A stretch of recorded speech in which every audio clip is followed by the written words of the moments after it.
So I took over a distressed health club, and I had a fitness director, and we just butting heads constantly. I was trying to create a culture throughout the club, and it was just a constant fight. That's really when I started to look into tools that were going to help me manage better, because at that point I was a little bit of a tough cookie, I would say, is that I didn't necessarily employ empathy or compassion in my management style, and that was affecting me. And I think a lot of people think of empathy as a weakness, and it's actually probably the exact opposite.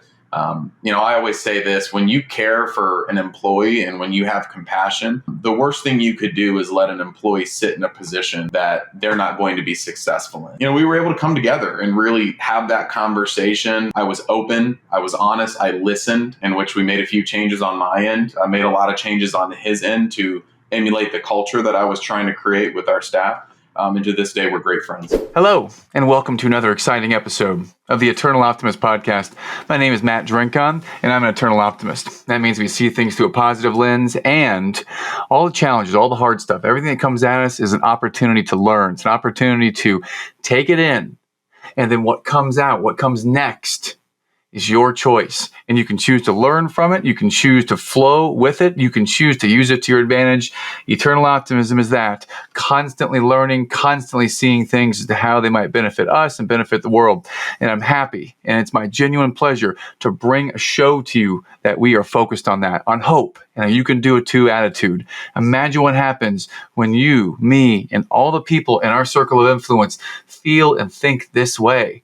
How that will impact others. And that's why we're here, to learn, to soak it in, to experience it. And it is my sincere honor to be with you, my friends.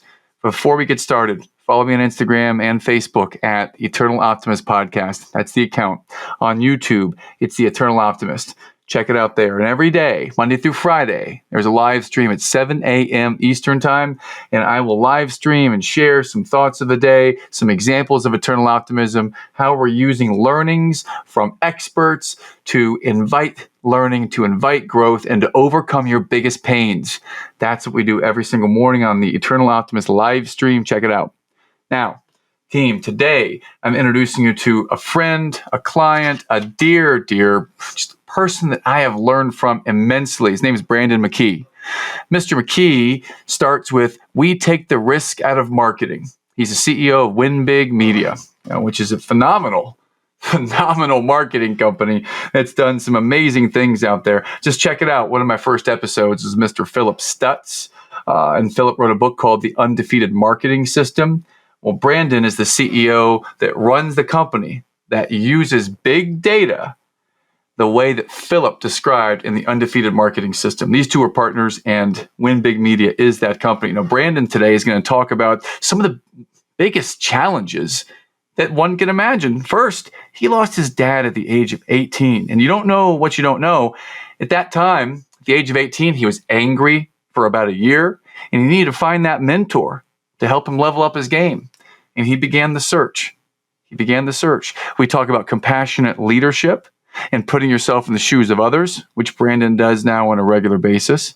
We talked about a turning point conversation where Brandon learned when someone gave him some very direct feedback on how he was not showing up with any empathy at all. And he has since learned and puts that into his day-to-day business. He uses big data, and his philosophies are entrenched in it in his company. What are the psychological factors that drive customer behavior? This is part of the professional part that we talk about today when we talk about marketing. And the under the waterline part that's been meaningful for him is that when he focuses on being present and how to live with empathy. There are many lessons that you can learn from this young CEO in this company in this podcast episode. So I invite you to tune in, put the antennas up, and enjoy this conversation with my friend, Mr. Brandon Mckee. Enjoy.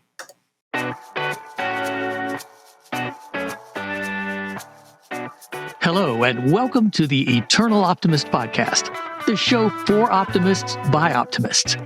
This is the show for people who see the good in the world and want to make a positive difference in the lives of their families and communities. Each week, you'll hear inspiring stories that will get you thinking bigger and playing more offense in life. With your host and high-performance coach, Matt Drinkon. Today's sponsor is a thought. and how you might use this thought can greatly benefit you and enhance what you're doing in this world. The thought is this: the greatest defense is a strong offense. How does that apply in your world? Well, I'll tell you how it applies in this episode that we're recording today with Brandon and Win Big Media and marketing. It applies in the idea that if there is this place in the economy right now in 2023 May, when we recorded this, if there's a place where there might be a recession or a challenge, how are you thinking about that? A lot of companies might be pulling back on their marketing spend. A lot of players out there might be waiting to watch and see what happens. Well, I would challenge you with this, my friends. Your greatest defense is a strong offense. If you ever have any concern about the economy or about something that might be upcoming, how might you play offense now? How many people, when the economy takes a swing down or it's in a challenged place, how many people think, how might I use this to my advantage and play offense? This is eternal optimism, looking at challenging scenarios and asking how you might use this to your advantage to serve the world, to impact people, to impact the people in your company and your family. How might you learn to play offense right now? That's the thought of the day. Thanks so much for tuning in. Now, back to the show. And with that, I'm going to welcome to the show a good friend and someone that I actually call an eternal optimist, Mr. Brandon Mckee. Brandon, how are you today, my friend? I am awesome, Matt. I appreciate you having me on. Oh, it's a real pleasure to have you. And as we dive in and get started, your camera has got a close-up on some really cool stuff. Can you share this a little bit about our listeners? They can't see it, but I see some really cool stuff behind you here. You got a bookshelf full of fantastic business books, of course, of which I can see. You've got the Undefeated Marketing System up there, which I'm sure we'll talk about that today. You've got, what is that big elephant? What is this? What is the meaning of that giant elephant you have there in the background? What is that? A couple of ivory statues back here. The elephant that kind of represents some of the ivory. Back in my husband's family, Paul, who we've talked about before, Matt. They've got a lot of just china and like old artifacts and statues. And I think I told you this, but Paul redid my entire office the other day while I was out at an appointment. So I think it looks pretty good, don't you? But I think it looks fantastic, man. It's so cool. Lots of unique stuff. I love it. One of the cool things I like about this whole new virtual world since COVID, I mean, there's some challenges to it. One of the positive sides of it is we get to go into people's homes now. We get to see some of the cool, like real life, get a slice of how we really live. And one of the things I've appreciated about being able to see your background and see inside your home, there's always something pretty cool back there. And I'm sure that there's a story behind all of this stuff back there. But I'm glad to see it. Glad to connect today. And I'm looking forward to diving into all kinds of stuff. I'd love to start off first with some challenges. And in this show, as I know you've heard a couple episodes, it's we're here for offering an attitude of hope, and you can do it too, and the attitude. And I like to interview people that are successful like you and ask you what's hard for you. Like, what are the challenges that you dealt with growing up? Because on the surface, people look at you and they're like, man, this guy is one cool cat. He is smooth. He's cool. And then nothing phases him. But those of us entrepreneurs, we know that that's not always the case. We're like ducks underwater swimming 100 miles an hour. So I'd love to go back in time and ask you to start anywhere you'd like to in your past and share with us what's a challenge that you endured or overcome that has helped to shape your life today, Brandon. Yeah. Well, if everyone, I don't know if everyone would consider me smooth, Matt, but I appreciate you saying that. And, but I definitely haven't always been. So main things for me, Matt, and you go way back, we'll go back to when I was 18. I think I've shared this with you, but I lost my dad when I was 18.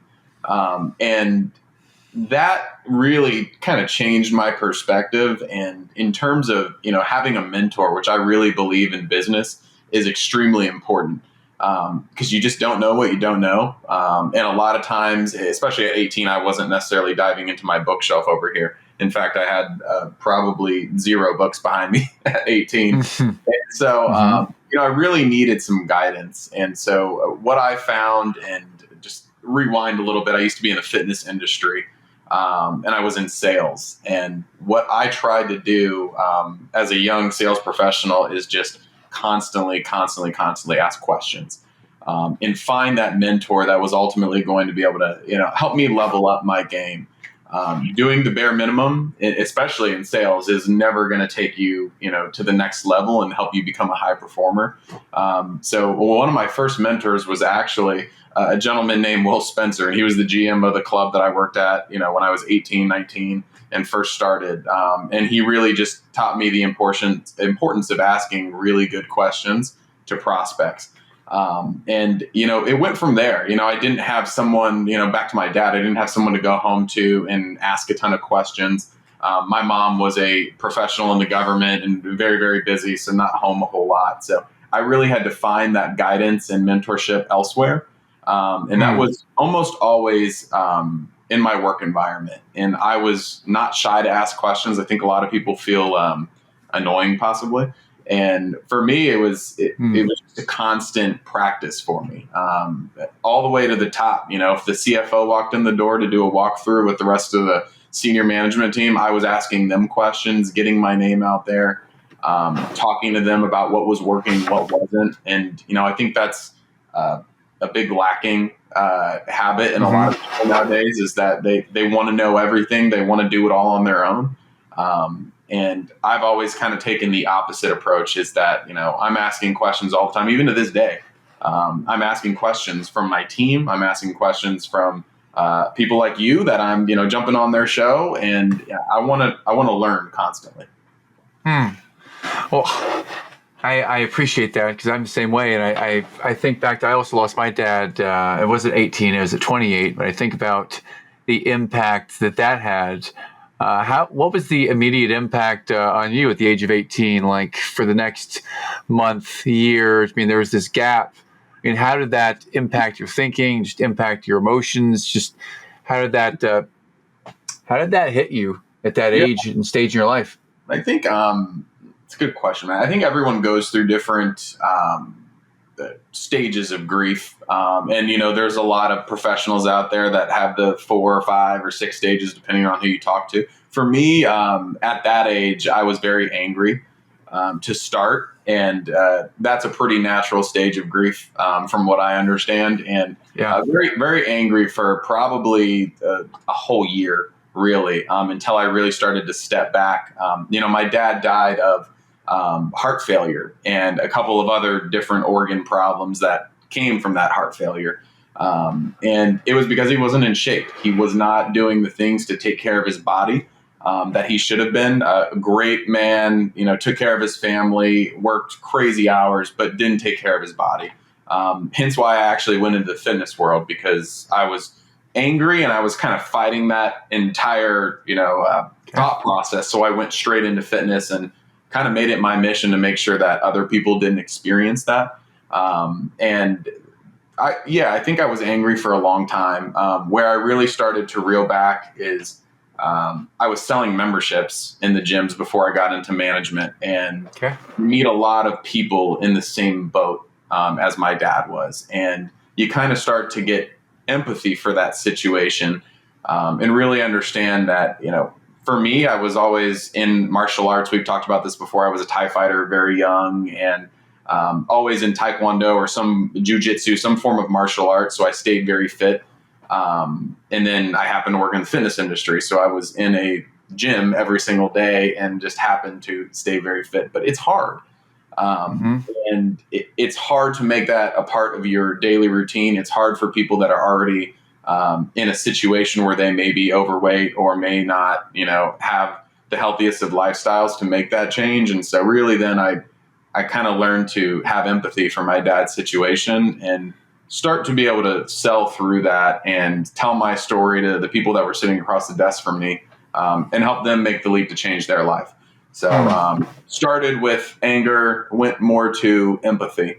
And to this day, I still try to employ that when I'm having conversations with friends, family, coworkers, employees, anyone. So. Yeah, I appreciate that transformation, from losing a key figure, mentor, someone you loved in your life, angry for some time, and then the transformation to empathy. And I wonder how that shows up for you now. Like, what might some of the filters be in your thinking that help you to express empathy? Yeah. I am a big proponent of, and I've always phrased it like this, compassionate leadership. And for me, what that means, Matt, is just the ability, and I'm not going to not give credit where credit's due. Jeff Weiner says this. He's the former CEO of LinkedIn, now the chairman. And, he really talks about compassionate leadership being putting yourself in the shoes of the other individual across from you, or being able to look through their lens, as he says. And I've really tried to employ that. A quick story is I took over a health club. This was a couple of years ago still, but once I was in management. So I took over a distressed health club and inherited a lot of team members. And I had a fitness director who, in the fitness world, that's a big deal for your club. They are responsible for a whole lot of revenue, and we just butting heads constantly. I was trying to create a culture throughout the club. I was trying to make changes that ultimately were going to keep this club open for the members and for the 150 employees at that time that were employed there. And it was just a constant fight. And that's really when I started to look into tools that were going to help me manage better. Because at that point, I was a little bit of a tough cookie, I would say, is that I didn't necessarily employ empathy or compassion in my management style, and that was affecting me. And so, I really looked into this compassionate leadership thing I'd heard about a couple times, and it changed my world. It changed my perspective. You're still able to, and I think a lot of people think of empathy as a weakness. You can't be direct, or you're not going to be candid. And it's actually probably the exact opposite. I always say this: when you care for an employee and when you have compassion, the worst thing you could do is let an employee sit in a position that they're not going to be successful in. And so, we were able to come together and really have that conversation, went through a couple of the things that, he didn't necessarily care for that I was doing. I was open. I was honest. I listened, I think is the most important thing, listened. And I truly listened. I didn't sit there and think about what I was going to say in response to him. I just listened to him. And I said, give me a couple days. I want to absorb all that. Your feedback is important to me. And then we had a meeting later on that week in which we made a few changes on my end. I made a lot of changes on his end to emulate the culture that I was trying to create with our staff. And to this day, we're great friends. And so that was the first step. Yeah. And I got to appreciate you for this, because I've been so many times, I see that there is a leadership struggle where the leader overpowers the person they're not connecting with, and the leader thinks it's everyone else's turn. They have to change. It's on them. And what you just exemplified there and modeled very nicely for all of us is that you took it on yourself. You owned it, and you were the one that decided to make this change, and you sought out this thinking around compassionate leadership. And I have to applaud you for that, because I don't know. How old are you, Brandon? Out of curiosity. 29. 29. Man, I'm 46, and there are people that I work with to this day who are my age, older than me, 20 years older than me, that haven't figured that out yet, that haven't taken the time to own themselves and own the way that they show up. And for you to have learned that now by doing it and testing it in the field with someone that you were butting heads with, kudos to you, because that empathy, I totally agree that when someone is sitting in the seat and they are not performing, the worst thing we could do is sugarcoat everything and be nice and sweet and just sweep it under the rug. I believe we owe it to them to be transparent with respect and empathy, not soft, because I think empathy gets a bad rap sometimes. It means that you're soft and weak and just everything is really nice and friendly. No, I don't think that's it at all. It's being able to feel for the other person in their shoes, and as high performers, we still have that enough respect for them to be able to challenge them. So I love the way that you did all that, and when you had this turning point and you started to adopt compassionate leadership, you turned the corner with this relationship. Yeah. So what happened next in your fitness career as you and the fitness director, you changed the relationship, it became very positive, and now they're good friends this day. Walk us through what happened next after you solved that with him. Yeah, well, it was not purposeful timing, but probably the best timing that I could have made that change ever, because about 3 months later, the pandemic hit.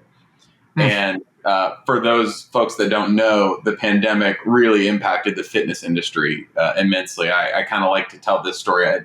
The fitness industry was not ready for it. It kind of punched us in the face, for lack of a better term. And, our revenue went to zero overnight. Members couldn't come into the clubs in a lot of our states. In some states, clubs were closed for 9 months. In some states, they were only closed for 2 or 3. But that's a big deal in the fitness space. And, going through landlords and working on forbearance agreements and just all the things we had to do on top of figure out what we were going to tell our employees. It was a time where you talk about empathy. You had to have reserves of empathy. You were having, at that point, moving on from that club, there was a couple other clubs that I was involved in managing, and overall probably around 1,000 employees. And to have those conversations over and over again, telling people that not terminating employments, but at least furloughing employments for the foreseeable future. That takes a lot of courage. That takes a lot of empathy. That takes a lot out of you.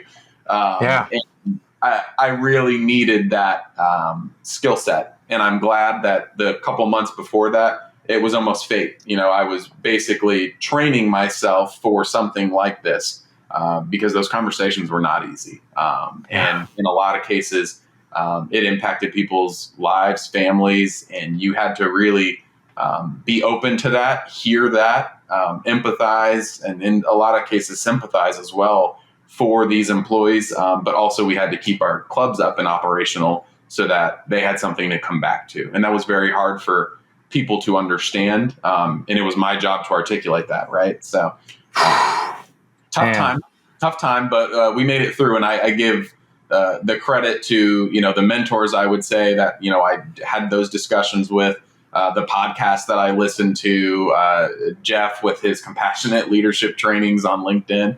Because without that, I think those conversations would have been impossible for me in the state that I was in previously. Man.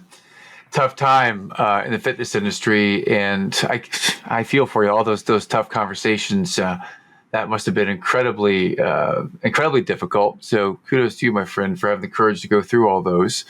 And then after that happened, somehow you came to be working where you are now, where you're leading an organization now. And I'd love to share that story of how you came to be where you are now, and talk about where you are now in your career and the people you're leading now.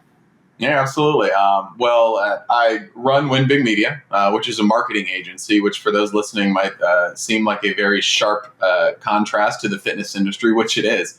And I love what I do. It is very, very different than what I used to do. We're a fully remote agency, which is great for our team members, great for flexibility. But it's not in person. I'm not, in a physical location every day. How I ended up there, Matt, is really, after the pandemic, after all that tough, those tough conversations, that constant grind to get the clubs back up and operational, I started to, want to look for a change. I wanted to work for a smaller organization in which I could affect more change. My personal mission or purpose is really to drive growth within team members. I think I always say this, profits and money is a side benefit to treating people right and helping them grow so that they help your business grow. And I wanted to do that in a more impactful way in an organization. And where I was at, an amazing company, I just didn't have that ability to affect long-term change at the level I was at. So I started to look for something. I met a gentleman that me and you both know pretty well, Philip Stutz, who was operating Win Big Media at that time as the CEO, and we hit it off. And I heard his mission for helping business owners get more ROI and ultimately providing a better alternative than some of the other agency models that were out there in the marketing world. And it really resonated with me. I'd been on the other side of that. I'd been the client before that was frustrated about the marketing campaigns and not understanding what those people were telling me and just going, why are my phones ringing, right? And so I had a lot of, back to empathy, I had a lot of empathy for the situations that some of the clients were in. And I wanted to work for an organization that was combating that. So that's what got me in to Win Big Media, and just through Philip's mentorship and ultimately challenging myself to do something different and much harder in certain instances than what I was doing before. I've grown to the role that I'm in, but not without the team, not without good mentors. So. Well, I love the way that you started off by saying your personal mission is to drive growth within your people. And I love that. I respect that out of you. That's the mission. And you decided to downsize when it comes to, having 1,000 people in the organization, to where we are now. How many people are in your organization now at Win Big Media? We have just over 10 now. We have 10 people. Yeah. Okay. 10 people in the organization now, really having the opportunity to drive growth within your team. Let's go back to Philip Stutz for a second, because he was one of the earlier guests on our show. I've known him for some time, and I love that man. He's had a major impact on my life, and I never want to miss a beat to talk about him and promote his book, The Undefeated Marketing System, which I know a lot of what you might do at Win Big Media is around this system, which is best-selling, and it's something that some of the largest brands have used, and it's an amazing system. So, what is it about Philip? Like, when did you know that this is a person you could be in business with and you could work with him and lead one of his companies? Was it right away, or talk about that first meeting and how the relationship developed, please? I'll tell you the first meeting, and then I'll tell you when I actually knew that it was for me. But our first meeting, I was actually in Palm Beach on vacation, and but Philip, reached out and said, "Hey, I want to have a conversation." I was a couple steps through the interview process, and I wasn't going to say no, even though I was on vacation. And so I took the call. Our internet goes out like 2 minutes before I'm supposed to do on this video call with Philip. So that I didn't get on Zoom or anything like that. It has to be a phone call, and the conversation went really well. But a couple of weeks later, Philip says, "Hey, I want to meet you in person. I think that's important." And I appreciated, that as well. I think there's some stuff you can't get over virtual. Which is why to this day, I travel to see my team members at least once a quarter, because there's just some things you can't do virtually. But anyways, me and Philip met for a Nats game. And at that point, I don't think Philip knew that I didn't know anything about sports. In fact, if you asked me, is it a quarter, is it a period, I still wouldn't know in baseball.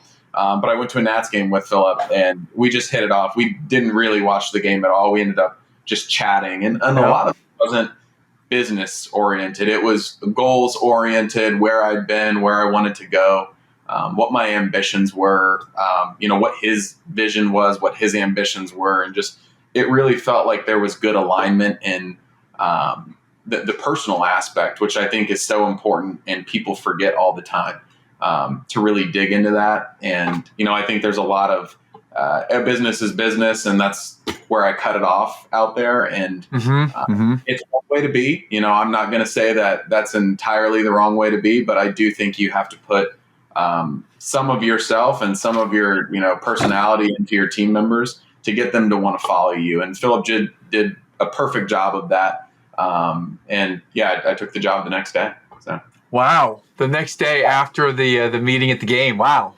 Cool. Well, he offered me the job the next day, and I said yes, but. Well, fantastic. Well, okay, so you guys hit it off. You accepted the position, and now you're CEO of a major media company who has reputation, who has clients, who has some noteworthy successes. So now that you're leading the company, I'm curious now, where are you leading the company? Like, if I'm someone out here who I have my own company. I can see there might be some type of recession, possibly. Ooh, the dirty R word. It might be coming. Who knows? Who can predict that stuff? But there's that. And there's so many marketing companies out there. All right. So tell me where you're leading this company and why I would even consider being a client or hire you to be my marketing agency, Brandon. Yeah, well, I think first and foremost, Matt, and it's in the undefeated marketing system, and Philip does an incredible job of outlining why we do what we do. But ultimately, it's to give business owners an alternative.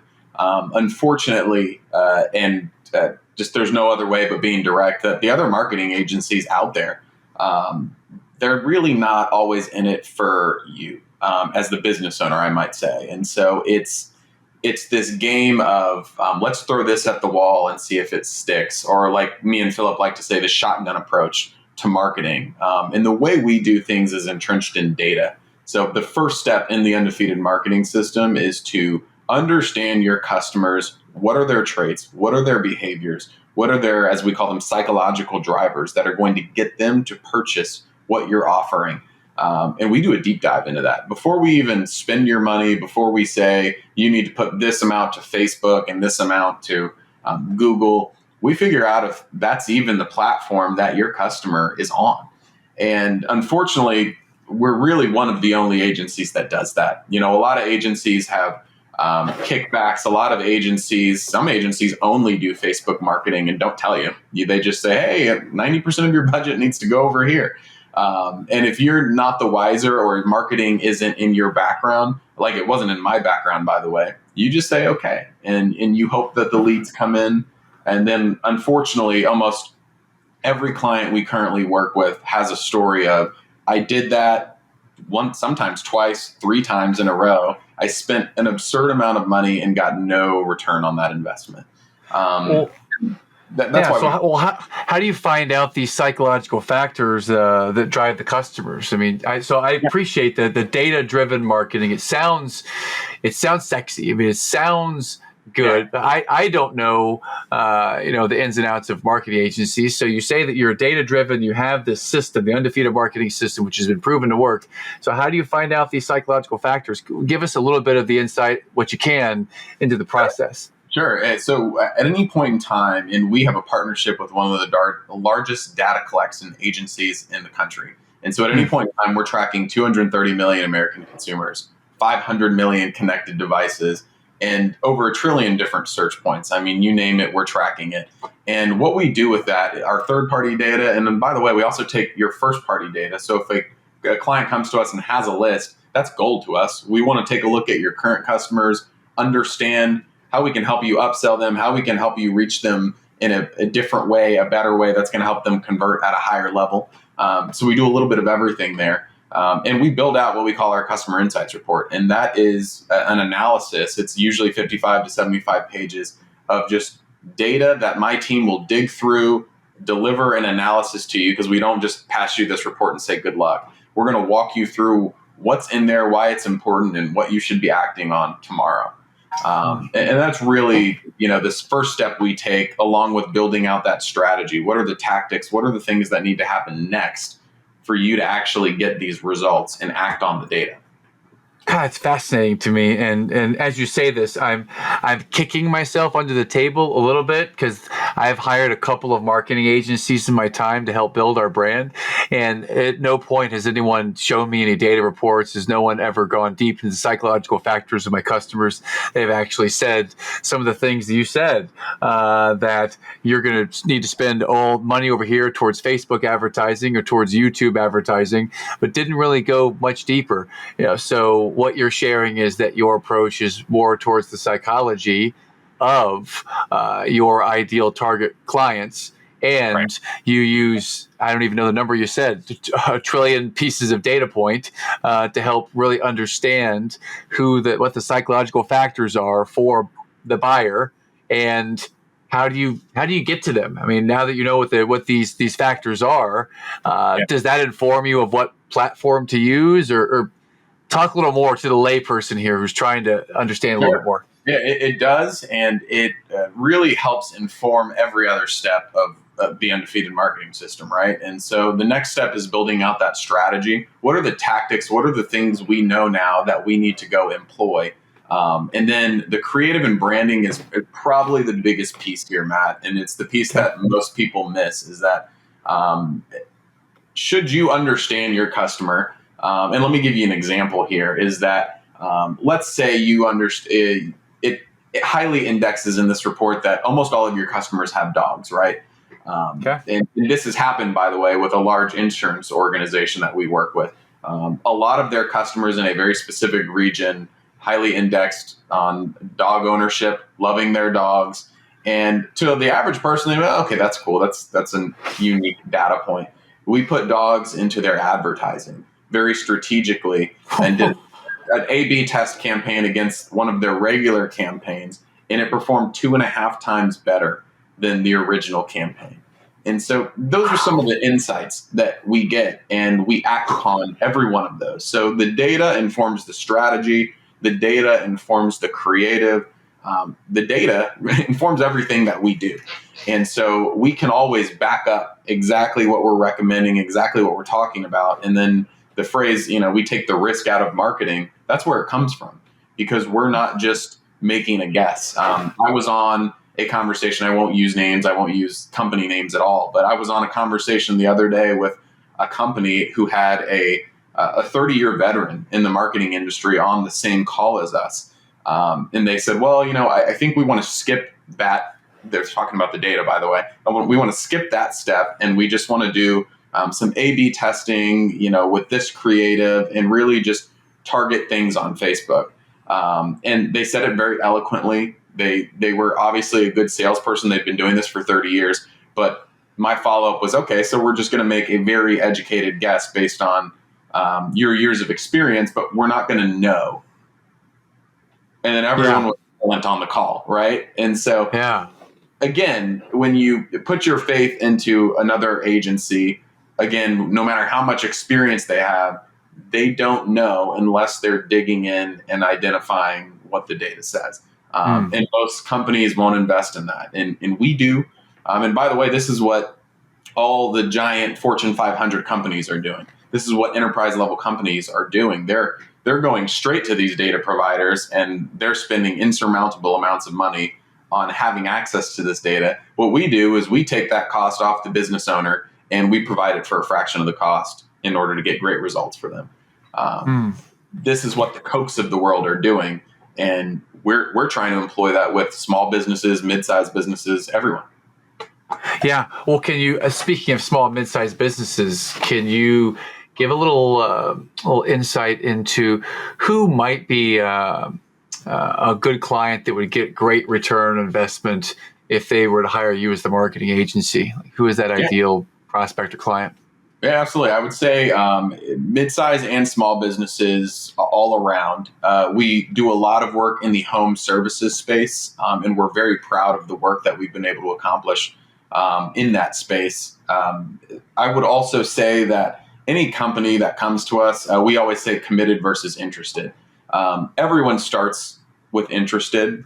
This isn't to take a dig at anyone, but we really want committed business owners that are tired of doing the same old thing and getting crappy results, and are ready to commit, let's say, at least 8 to 12% of their annual revenue towards marketing. Because you don't know how many times, Matt, we hear, I really want to grow. I want to spend about 1%, though, of my total revenue on marketing, which that recipe doesn't typically work. So we want people that are committed to spending on their marketing, and doing something a different way, ultimately diving into the data. And then the most important part, Matt, is not fighting what the data says. I think that would be the toughest situations I'm ever in, are having those conversations with business owners after we get started. You find out that the data says everything that contrasts what you've been doing for the last 10 years. You get emotional about it. You get frustrated, and I get it, right? We were just talking about empathy. I totally understand.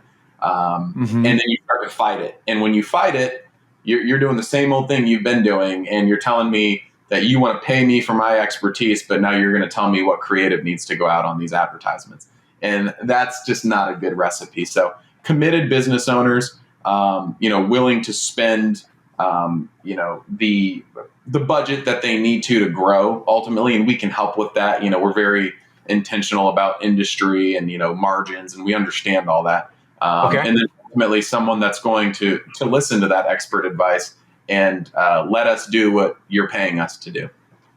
Interesting. Well, so let's just say that I've heard what you said. I like it, and there's still this possible recession coming, so I need to cut back my spend right now. What would you say to the person right now whose mind is set on, I'm really nervous and anxious to go ahead and make a marketing spend right now because of what might happen in the economy? What is your advice or counsel for someone who's really nervous about that spend right now? Yeah. Well, I'll start with a story, and then I'll tell you exactly what I've been telling folks that are asking me that. But in '09, obviously, after that big economic crash that a lot of people remember well, in '09, there was a study. It started in '09 and ended 10 years later. And it was by Gartner, if people want to look this up. And it took a study of companies that cut their marketing spend and or remained the same. And it also studied against that companies that upped their marketing spend, in some cases 20%, in some cases 100%, right? That took advantage of that time in history. And the companies that upped their marketing spend captured more market share and are in a better place today than they were in '09. The companies that remained steady and didn't do anything different, or in the worst case, cut back their marketing, either are out of business or have lost considerable market share. And I tell you that story because I think the worst thing anyone could do right now, with the looming recession, the R word, whatever it is to cut back on marketing. It's the lifeblood of your business. It's what helps not only you get leads, but it also helps your brand stay aware in the community. And people are going to buy your product. They may not want to buy it right now, but in 2 months, you want them to be thinking about Matt or Win Big Media. You need them to be thinking about you. And if you cut all your marketing spend and then you try to restart that process up 6 months later, you're fighting against all those companies that did do the smart thing and doubled down, or started to run advertisements against your business while you were dark, right? Yes. So my direct answer is don't do that. Make sure that you are be smarter with your marketing in a recession. Understand your data. Utilize that data to inform your marketing spend decisions, but don't cut back. Just be smarter.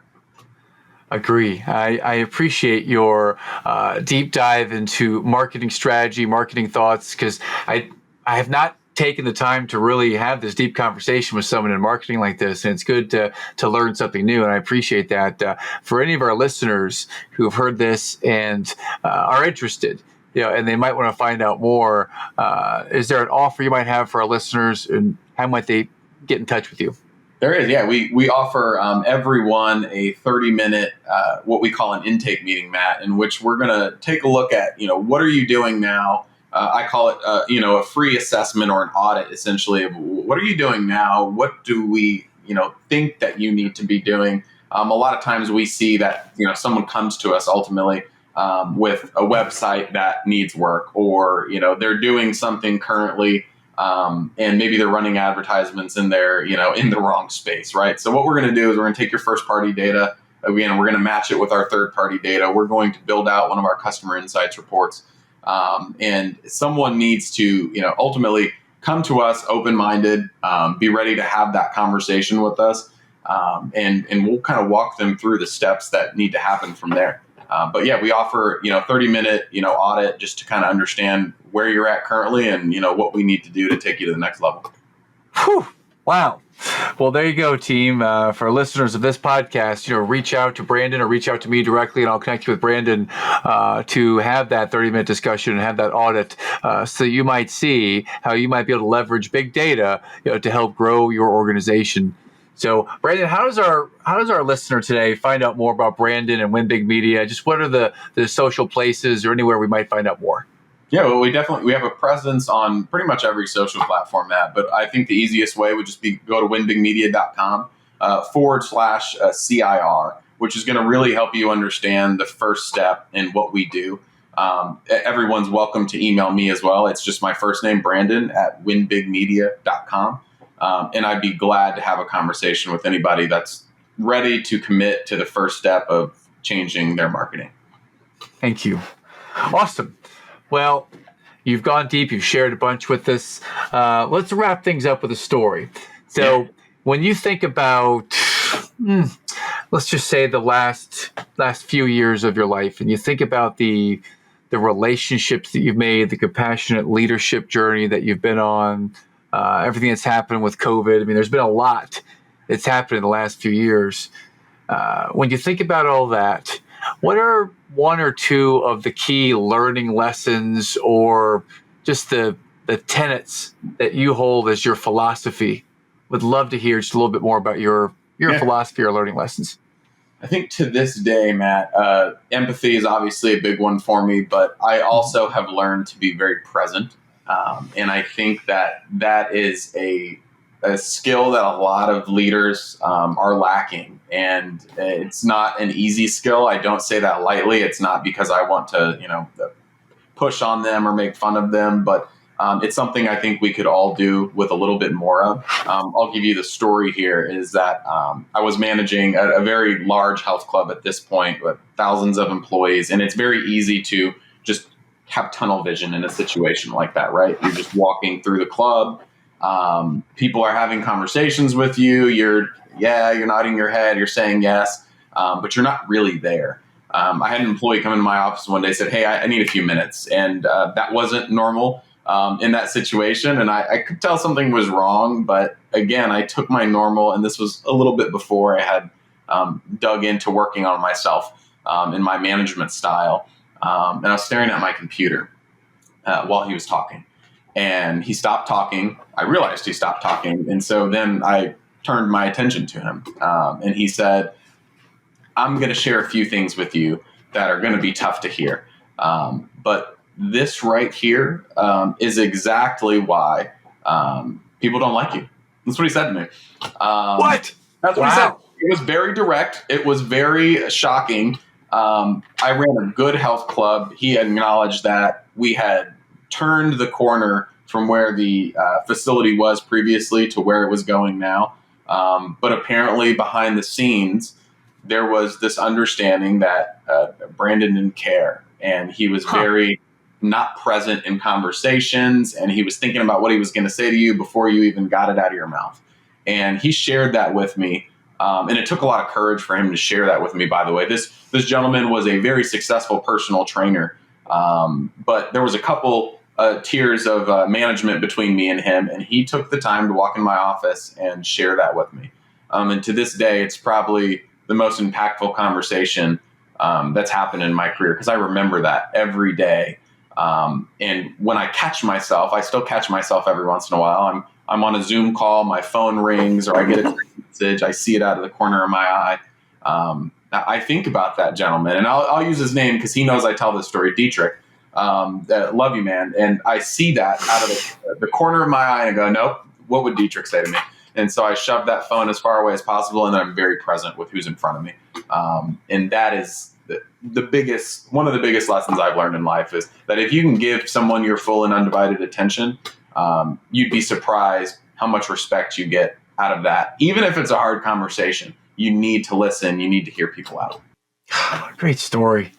Great story. It came from what was probably very difficult for him. And this is one of the most turning point, game-changing conversations in your life, that he had the courage to share that. And you heard it, and you didn't get defensive and fly off the rails like some leaders might. And you have now integrated that and internalized it. And just kudos to you, my friend. Brandon, it's been a real pleasure having you on. I look forward to sharing this, and I'm going to attempt to find that Gartner marketing spend report, get that in the show notes, and just thank you for sharing what you've shared today, Brandon. We appreciate you.